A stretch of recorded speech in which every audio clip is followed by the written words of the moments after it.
자, 이건 유튜브예요. 오늘의 주제는 교통사고 추나요법의 이야기인데 좀 어려워요.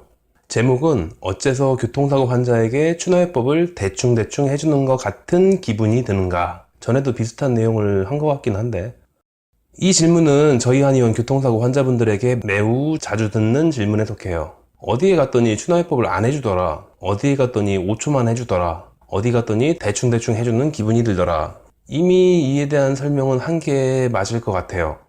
하지만 분명 이전 영상을 못 보신 분들이 더 많을 테니까 간단히 설명은 할게요. 교통사고 환자에게 추나요법을 안 해준다면 원래 추나요법을 안 하는 한의원이거나 한방병원일 거예요.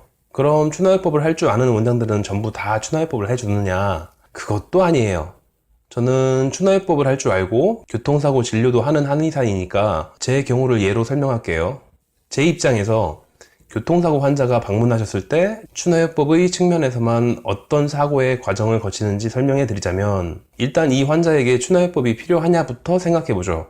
필요가 없거나 금기증에 속하면 당연히 제외해요. 손가락 삐끗해서 왔는데 전신 추나요법을 할 이유가 없잖아요. 그런데 필요하다고 판단되었다면 그러면은 어느 수준으로 해줄 것이냐, 보험 청구도 할 수 없는 간단한 수준만 하고 넘어갈 거냐, 단순 추나만 할 거냐, 전문 추나가 필요한 수준이냐, 이런 식으로 시술을 결정해요.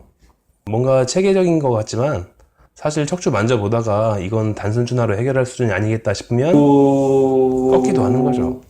이런 식으로 이루어지고, 그 다음에는 시술 비용을 보험사에게 청구해요. 이땐 고민을 좀 하죠. 아, 오늘은 추나요법에 보험 청구하면 안 되는 날인데 라던가, 아, 이분은 단순 추나만 인정되는 질환인데 전문 추나까지 해버렸네 라던가, 이런 고민은 나중에 하게 되는 거죠. 우선은 치료가 먼저니까. 아, 모르겠다. 이거 어떻게 될지 모르겠지만 난 이 환자에게 최선을 다해서 내 시간과 내 에너지를 소비해서 추나요법을 해줬고 난 그에 대한 정당한 대가를 받아야겠다 라고 결정해서 청구하면 이런 게 날라와요. 도대체 왜 그 비싼 시술을 해준 거냐? 그래, 법적으로는 해줘도 되는 게 맞아. 네가 의사니까 알아서 판단했겠지. 하지만 규정이 있는 건 알지? 그 규정대로 필요 서류를 보내라. 이거 돈 줄지 안 줄지 심사해보마. 돈 준다고 보장을 해주는 건 아니고, 일단 이번 달은 네가 과도한 치료를 해줬으니까 그래서 심사가 늦어져. 그러니까 입금도 늦어질 거야. 그 정도는 각오한 거지. 뭐 이런 의미의 공문이에요. 기한은 딱 일주일 주네요. 그래서 부침으로 온 게 이런 거예요.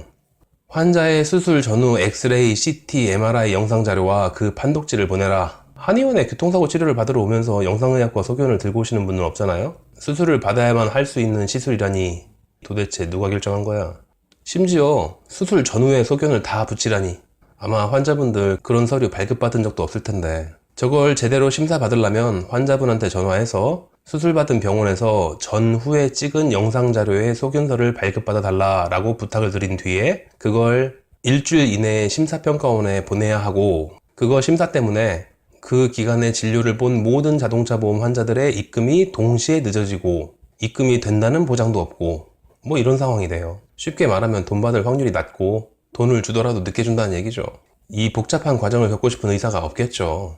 심지어 그게 원래 추나요법을 자주 하던 원장님이 아니면 하기 싫겠죠, 정말. 그러다 보니까 왠지 자동차 보험으로 추나요법을 받을 때 설렁설렁 해주는 기분이다 라는 느낌을 받을 경우가 많아질 수 있어요.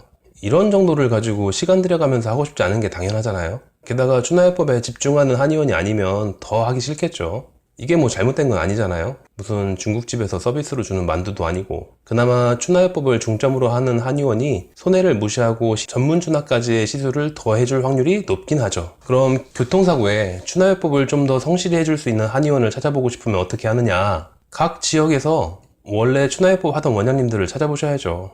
병원을 선택할 때 대개는 네이버를 이용해서 검색하실 텐데, 교통사고로 검색하는 게 아니라 본인이 살고 있는 동네에 추나요법으로 검색하시는 게 좀 더 정확한 정보가 노출될 거예요. 추나요법을 하는 원장님들 중에서 자동차 보험을 안 하는 곳은 거의 없을 거니까요. 네이버라는 게 사실 광고판이라 대부분 외주를 주고 만들어낸 광고업체의 글들이 많이 보이겠지만 잘 찾아보면 있을 거예요. 주변 지인에게 추천을 받는 곳이면 더 좋겠고요. 아, 저는 광고를 거의 안 하기 때문에 네이버에 검색해봐야 제 한의원 상호는 아마 안 나올 거예요.